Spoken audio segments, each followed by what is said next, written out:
ಈ ಬುದ್ಧಿಜೀವಿಗಳು ಅಂತ ಇದ್ದಾರೆ. ಅವರಿಗೆ ಯಾವಾಗ್ಲೂ ತರ್ಕ, ಯಾವುದೋ ಒಂದು ಲಾಜಿಕ್ಕು, ಯಾವುದೋ ಒಂದು ಟಾಪಿಕ್ ತಗೊಳ್ಳೋದು. ಸೃಷ್ಟಿ ಹೆಂಗಾಯ್ತು, ಇವತ್ತು ಬಿಗ್ ಬ್ಯಾಂಗ್ ಥಿಯರಿ ಮೇಲೆ ಮಾತಾಡೋಣ, ಅಥವಾ ಎವಲ್ಯೂಷನ್ ಬಗ್ಗೆ ಡಾರ್ವಿನ್ಸ್ ಥಿಯರಿ ತಗೊಳ್ಳೋಣ, ಇವತ್ತು ಇನ್ನೊಂದು ತಗೊಳ್ಳೋಣ, ಇನ್ನೊಂದು ಟಾಪಿಕ್ ತಗೊಳ್ಳೋಣ, ಏನೋ ಹೀಗೆ ತಗೊಂಡು ಎಲ್ಲ ಬುದ್ಧಿವಂತರು ಡಿಸ್ಕಸ್ ಮಾಡ್ತಾ ಕೂತಿರ್ತಾರೆ. ಅದೇನೋ ಒಂದು ರೀತಿ ಕಿಕ್ ಕೊಡುತ್ತೆ, ನಮ್ಗೆ ಈಗೋಗಂತೂ ಬಹಳ ಕಿಕ್ ಕೊಡುತ್ತೆ.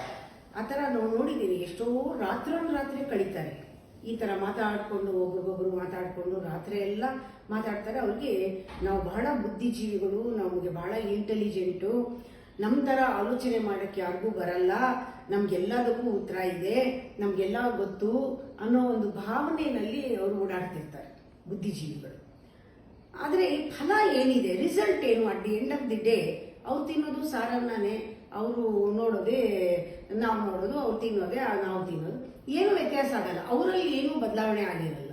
ಅಂದರೆ ನಥಿಂಗ್. ಯಾವ ರೀತಿ ಪರ್ಸನಾಲಿಟಿ ಡೆವಲಪ್ಮೆಂಟ್ ಇರಲಿ, ಯಾವ ರೀತಿ ಅವರಲ್ಲಿ ಒಂದು ವಿಕಾಸವಾಗಲಿ ಅಥವಾ ಬೆಳವಣಿಗೆ ಆಗಲಿ, ಸಕ್ಲಿಟಿ ಆಗಲಿ, ಏನೂ ಇರಲ್ಲ. ಅವರು ಒಂದೊಂದ್ಸತಿ ಅವ್ರ ಕೋಪ, ತಾಪ, ದ್ವೇಷಗಳು ನೋಡ್ಬಿಟ್ರೆ ಸಾಮಾನ್ಯರು ಏನು ಮುಗ್ಧರು ವಾಸಿ ಅನ್ಸುತ್ತೆ, ಅಷ್ಟು ಬುದ್ಧಿ ಇರೋರು.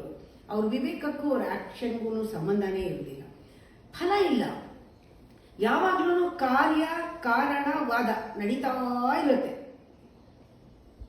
ಇದು ಒಂದು ಡೆಫಿನೆಟ್ ಪ್ರಿನ್ಸಿಪಲ್ ಅಂತ ಯಾವುದು ಸಿಗಲ್ಲ ಅವರಿಗೆ.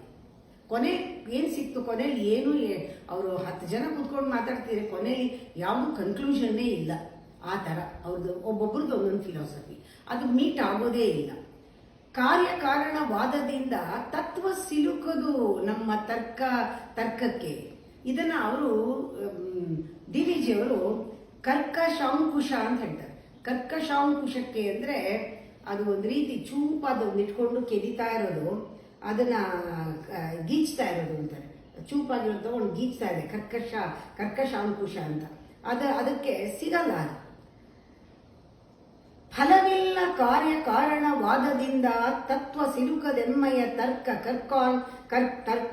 ಕರ್ಕಶಾಂಕುಶಕ್ಕೆ. ಸುಳಿವು ಆಗೀಗಳದು. ಅದು ಸುಳಿವು ಆಗತ್ತೆ ಯಾರಿಗೆ? ಈ ತರ ಡಿಸ್ಕಸ್ ಮಾಡೋರ್ಗಲ್ಲ. ಸ್ವಲ್ಪ ಮನಸ್ಸನ್ನ ತಿಳಿ ಮಾಡಿಕೊಂಡು ನೋಡಿದವ್ರಿಗೆ ಸುಳಿವು ಆಗೀಗ ಆಗತ್ತೆ, ಸೂಕ್ಷ್ಮಾನುಭವದಲ್ಲೇ ಹೊರತು ಲಾಜಿಕ್ ಇಂದ ಇದು ಸಾಧ್ಯವೇ ಇಲ್ಲ. ಅನುಭವದಲ್ಲೇ ಸಿಗೋದಕ್ಕೆ ಸಾಧ್ಯ. ಅಂತರನುಭವ ಅಷ್ಟು ಮುಖ್ಯ.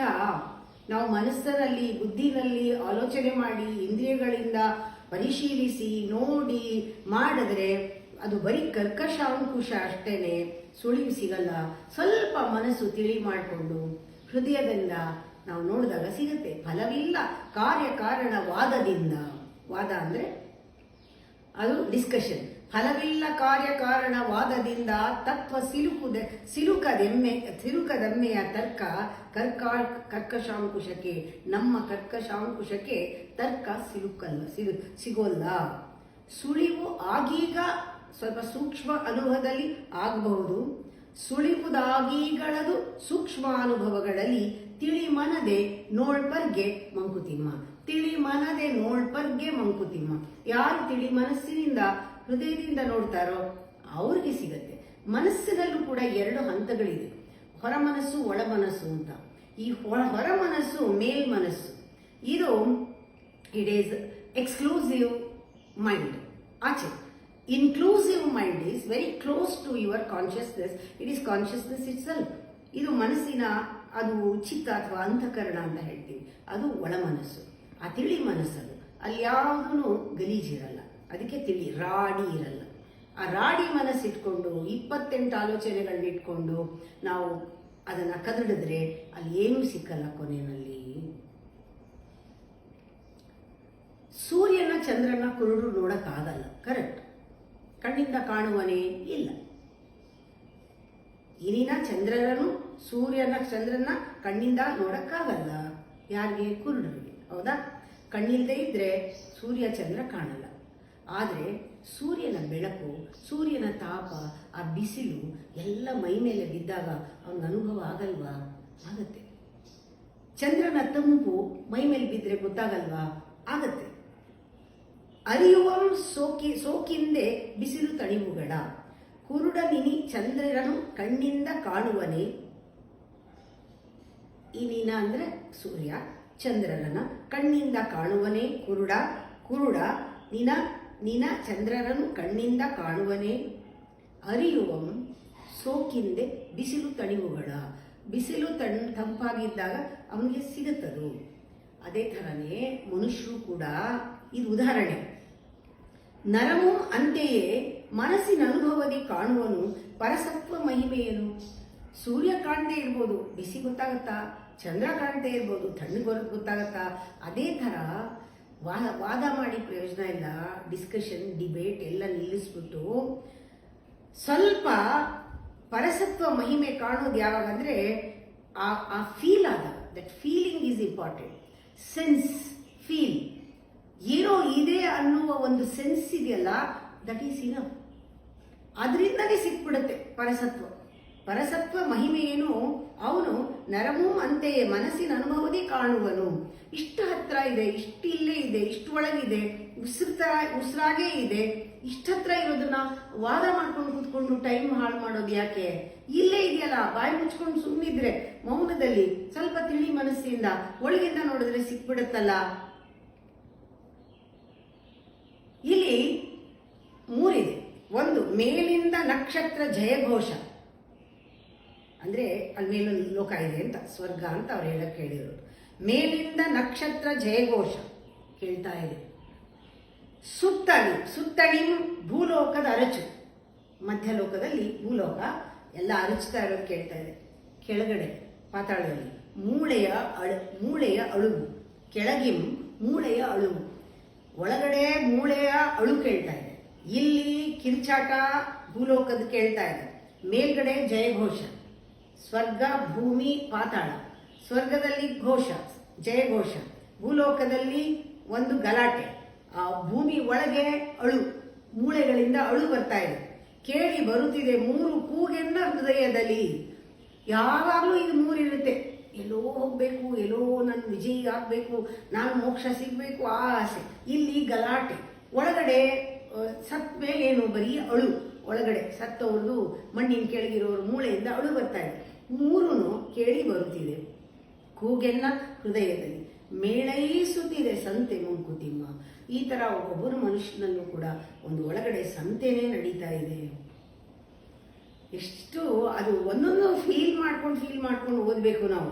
ಹೌದು, ನಾವು ಎಷ್ಟು ಟೈಮನ್ನು ಬರೀ ಮಾತಾಡೋದ್ರಲ್ಲಿ, ಬರೀ ಡಿಸ್ಕಸ್ ಮಾಡೋದ್ರಲ್ಲಿ ಬರೀ ವೇಸ್ಟ್ ಮಾಡಿಕೊಂಡು ಎಲ್ಲ ಥಿಯರಿಗಳನ್ನ ಪುಸ್ತಕ ಓದ್ಕೊಂಡು ತಾವು ಫಿಸಿಕ್ಸ್ ಓದು, ಇನ್ನೊಂದು ಚರಿತ್ರೆ ಓದು, ಇನ್ನೊಬ್ರದ್ದು ಓದು ಬರೀ ನಮ್ಮ ಚರಿತ್ರೆ ಏನು, ನಮ್ಮ ಬಯೋಗ್ರಫಿ ಏನು, ಯಾವೇನು ಮಾಡ್ತಾ ಇದ್ದೀವಿ, ನಮ್ಗೇನಾಗ್ತಾ ಇದೆ, ಈ ಕಡೆ ಗಮನ ಇಲ್ಲ. ನೋಡಿ, ಆಗುಂಬೆಯ ಅಸ್ತಮಾನ ನೋಡಿದ್ದೀರಾ ನೀವು? ಆಗುಂಬೆಗೆ ಹೋದರೆ ಸನ್ಸೆಟ್ ಬಹಳ ಚೆನ್ನಾಗಿ ಕಾಣುತ್ತೆ. ಅದಕ್ಕೆ ಜನ ಹೋಗಿ ಅಲ್ಲಿ ನೋಡ್ತಾರೆ. ಇನ್ನೊಂದು ದ್ರೋಣ ಪರ್ವತದ ಉದಯ.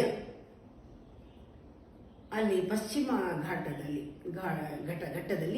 ದ್ರೋಣ ಪರ್ವತದಲ್ಲಿ ಸೂರ್ಯ ಹುಟ್ಟೋದನ್ನು ನೋಡೋಕೆ ಜನ ಹೋಗ್ತಾರೆ. ಇದೆಲ್ಲ ಯಾಕೆ ಹೋಗ್ತಾರೆ ಅಲ್ಲಿಗೆ ಅಂದರೆ, ಒಂದು ರೀತಿಯ ಒಂದು ಅಲೌಕಿಕವಾದ ಅನುಭವ ಸಿಗತ್ತೆ. ಅಲೌಕಿಕವಾದ ಅನುಭವ ಅದು ಸಾಧ್ಯವೇ ಇಲ್ಲ ಹೇಳಕ್ಕೆ. ಆಗ ಏನೋ ಆಗತ್ತೆ ಒಳಗಡೆ. ನಾ ಹೇಳಿಲ್ವಾ, ಮನಸ್ಸಿನಲ್ಲಿ ಸುಮ್ಮನೆ ಕೆಲವೆಲ್ಲ ಹೊರಗಡೆಯಿಂದ ನೋಡಿದ್ದು ನಮ್ಮ ಒಳಗಡೆ ಪ್ರಚೋದಿಸ್ಬಿಡುತ್ತೆ. ಏನು ಬೇಡ, ತ್ಯಾಗರಾಜರ ಒಂದು ಮ್ಯೂಸಿಕ್ ಕೇಳಿ, ಕೀರ್ತನೆಗಳನ್ನ ಕೇಳಿ, ಪಂಚವರ್ಣ ಕೀರ್ತನೆಗೆ ಸುಮ್ಮನೆ ಕೇಳಿ, ಏನೋ ಆಗುತ್ತೆ ಒಳಗಡೆ. ಅದು ಹೇಳ್ಕೊಳಕ್ಕಾಗಲ್ಲ ಏನಾಗತ್ತೆ ಅಂತ. ಅದಕ್ಕೆ ಸ್ವಲ್ಪ ನಾವು ನಮ್ಮನ್ನ ಕೊಡಬೇಕು. ಇಲ್ಲಿ ತರ್ಕ ನಡೀತಾ ಇದ್ರೆ ಯಾವ ಹಾಡು ಕೇಳಿದ್ರು ಏನು ಅನ್ಸಲ್ಲ. ಆ ತಿಳಿ ಮನಸ್ಸಿಗೆ ಬಿಡಬೇಕು ಹೊರಗಡೆಯಿಂದ. ವಾಲ್ಮೀಕಿ ಕವನಗಳು ಒಳಗಡೆಯಿಂದ ಕೇಳಿ. ಇದು ನಿಮ್ಮ ಅಂತರಂಗದಲ್ಲಿ ಆ ಒಂದು ಸತ್ಯ, ಒಂದು ಯೋಗ ಪುಲಕಾಂಕುರ ಅಂತಾರೆ. ಯೋಗ ಪುಲಕಾಂಕುರವಾಗಲ್ವೇ? ಖಂಡಿತ ಆಗುತ್ತೆ. ಒಳಗಡೆ ಏನೋ ಒಂದು ಅನುಭವ ಆಗುತ್ತೆ. ಆಗುಂಬೆಯ ಅಸ್ತಮಯ, ದ್ರೋಣ ಪರ್ವತದ ಉದಯ, ತ್ಯಾಗರಾಜನ ಗಾನ, ವಾಲ್ಮೀಕಿ ಕವನ, ಆಗಿಸವೇ ತಾವಿಮ್ಮ ತಾವು ಎಮ್ಮ ಅಂತರಂಗದದಿ ಸತ್ಯ ಯೋಗ ಪುಲಕಾಂಕುರವ, ಅದು ಆಗ್ಸಲ್ವಾ? ಯೋಗ ಪುಲಕಾಂಕುರ ಆಗ್ಸತ್ತೆ. ಅದರಿಂದ ನಾವು ಯಾವ್ಯಾವ ಕಡೆಗೆ, ನಾನು ಯಾವಾಗಲೂ ಹೇಳೋದು, read more poetry than prose, sing, dance, ಆರ್ಟಲ್ಲಿ ಜಾಸ್ತಿ ಇರಿ, ಡಿಸ್ಕಸ್ ಮಾಡಕ್ ಹೋಗ್ಬೇಡಿ, ಜೀವನನೇ ಅನಲೈಸ್ ಮಾಡ್ಕೊಂಡು ಕೂತಿರ್ಬೇಡಿ. ಜೀವನ ಯಾವ ಪುಸ್ತಕದಲ್ಲೂ ಸಿಗುವುದಿಲ್ಲ. ಆ ಯೋಗ ಪುಲಕಾಂಕುರ ಅಂತ ಹೇಳಲ್ವಾ, ಅದು ಒಳಗಡೆ ಆಗಬೇಕು. ಸತ್ಯದ ಯೋಗ, ಸತ್ಯ ಯೋಗ ಪುಲಕಾಂಕುರ ಒಳಗಡೆ ಆಗಬೇಕಾದ್ರೆ ರೆಸಿಪ್ರೊಕೇಟ್ ಮಾಡಬೇಕು. ಕೆಲವೆಲ್ಲ ಸಣ್ಣ ಸಣ್ಣದಿರ್ಬೋದು, ಅದು ಅದ್ಭುತವಾದ ಒಂದು ಅಲೌಕಿಕವಾದ ಅನುಭವವನ್ನು ಕೊಡುತ್ತೆ. ಅದಕ್ಕೆ ನಾವು ಯಾವಾಗಲೂ ಬರೀ 4 ಗೋಡೆ ಮಧ್ಯೆ ಇರೋದಕ್ಕಿಂತ ಹೋಗಬೇಕು. ಬೆಟ್ಟ, ಗುಡ್ಡ, ಮಲೆ, ಕಣಿವೆಗಳ ಬೆರಗನ್ನು ನೋಡಬೇಕು. ಮಾತೇ ನಿಂತು ಹೋಗುತ್ತೆ ಒಂದೊಂದ್ಸತಿ. ಆ ಕಡೆ ಪರ್ವತ ಶಿಖರ ನೋಡ್ತಾ ಇದ್ರೆ ಅಷ್ಟು ಎತ್ತರ. ಒಂದೊಂದ್ಸತಿ ಪ್ರಕೃತಿಯ ಕೋಪ, ಆ ಒಂದು ರಭಸ, ಅದನ್ನು ನೋಡಿದ್ರೇನೆ ಭಯ ಆಗುತ್ತೆ. ಒಂಥರ ಮಾತು ನಿಂತು ಹೋಗುತ್ತೆ, ಮೂಕ ಆಗ್ಬಿಡ್ತೀವಿ. ಆಮೇಲೆ ಒಂಥರ ವಿಸ್ಮಯ ಹುಟ್ಟತ್ತೆ, ಗುಡುಗು, ಸಿಡಿಲು. ಆಮೇಲೆ ಇದ್ದಕ್ಕಿದ್ದಂಗೆ ಗೆಳೆಯರು ಬಂದರೆ ಅದೇ ಅನುಭವ ಆಗುತ್ತೆ. ಒಲವಿನ ನಲ್ಲೆಯ ಒಂದು ಗಂಡ ಸತ್ತೋಗೋದು, ಹೆಂಡತಿ ಸತ್ತೋಗೋದು, ಆ ರೀತಿಯ ವಿಯೋಗ ಆದರೂ ಕೂಡ ಮನಸ್ಸು ಸ್ತಬ್ಧ ಆಗುತ್ತೆ. ಏನು ಹೇಳಕ್ಕಿಲ್ಲ. ನಮ್ಮ ಮನದಿನ ಓಟ ನಿಂತೋಗುತ್ತೆ, ನಮ್ಮನ್ನು ಮೂಕರನ್ನಾಗಿ ಮಾಡಿಬಿಡುತ್ತೆ. ಅದರಿಂದ ಒಂದು ಒಳದನಿ ಹೇಳುತ್ತೆ. ಆ ಒಳದನಿ ಎದ್ದಾಗ ನಮಗೆ ಆ ಸತ್ಯ ಕಾಣುತ್ತೆ ಏನು ಅಂತ. ಮಲೆ ಕಣಿವೆಗಳ ಬೆರವು, ಪ್ರಕೃತಿ ಕೋಪದ ಗುಡುಗು, ಕೆಳೆಯೊಲವು, ಕೆಳೆ ಅಂದರೆ ಗೆಳೆಯ, ಕೆಳೆಯೊಲವು ನಲ್ಲೆಯ ವಿಯೋಗವಿಂತಹವು, ನಿಲ್ಲಿಸಿ ಮನದೋಟವನು ಮೂಕಗೊಳಿಪುವೆನ್ನ, ಒಳದನಿಯದೊಂದರಿ ಮಂಕುತಿಮ್ಮ. ಆ ಥರ ಮೂಕವಾದ ತಕ್ಷಣ ಆ ಸೈಲೆನ್ಸ್ ಬಂದ್ಬಿಡುತ್ತೆ. ಆ ಮೌನದಲ್ಲಿ ಒಳಗಡೆ ಧ್ವನಿ ಕೇಳಿಸುತ್ತೆ. ಆ ಒಳಗಡೆ ಧ್ವನಿ ಕೇಳಕ್ಕೆ ಪರ್ವತ ಶಿಖರಿಗಳು ಹೋಗಬೇಕು. ಒಳಗಡೆ ಧ್ವನಿ ಕೇಳೋ ಹಾಗೆ ಮನಸ್ಸನ್ನು ಮೌನವಾಗಿಟ್ಕೊಂಡು ಅದ್ಭುತಗಳನ್ನು ಎಂಜಾಯ್ ಮಾಡಿದಾಗ ನಿಮಗೆ ಸತ್ಯ ಒಳಗಡೆ ಹಾಗೆ ರಿವೀಲ್ ಆಗುತ್ತೆ. ಇದನ್ನು ಅಂತರನುಭವ ಅಂತ ಹೇಳ್ತಾರೆ. ಡಿಸ್ಕಸ್ ಮಾಡ್ಕೊಂಡು ಕೂತ್ಕೊಂಡು ಟೈಮ್ ವೇಸ್ಟ್ ಮಾಡಬೇಡ, ಮನಸ್ಸನ್ನು ತಿಳಿ ಮಾಡ್ತಾ ಇರು, ಹೃದಯನ ಚೆನ್ನಾಗಿ ಆನಂದ ಪಡು, ಎಲ್ಲವನ್ನೂ ರೆಸಿಪ್ರೊಕೇಟ್ ಮಾಡು. ಒಂದು ಹಾಡು ಇರ್ಬೋದು, ಒಂದು ಕೀರ್ತನೆ ಇರ್ಬೋದು, ಒಂದು ಡ್ಯಾನ್ಸ್ ಇರ್ಬೋದು, ಮಕ್ಕಳ ಆಟ ಇರ್ಬೋದು, ಯಾವುದರಲ್ಲಾದ್ರೂ ಒಂದರಲ್ಲಿ ನಿನಗೆ ಒಳಗೆ ಹೊರಟೋಗ್ತೀಯಾ. ಆ ಮೌನದಲ್ಲಿ ಆ ಒಳಗಿನ ಧ್ವನಿ ಕೇಳಿಸುತ್ತೆ.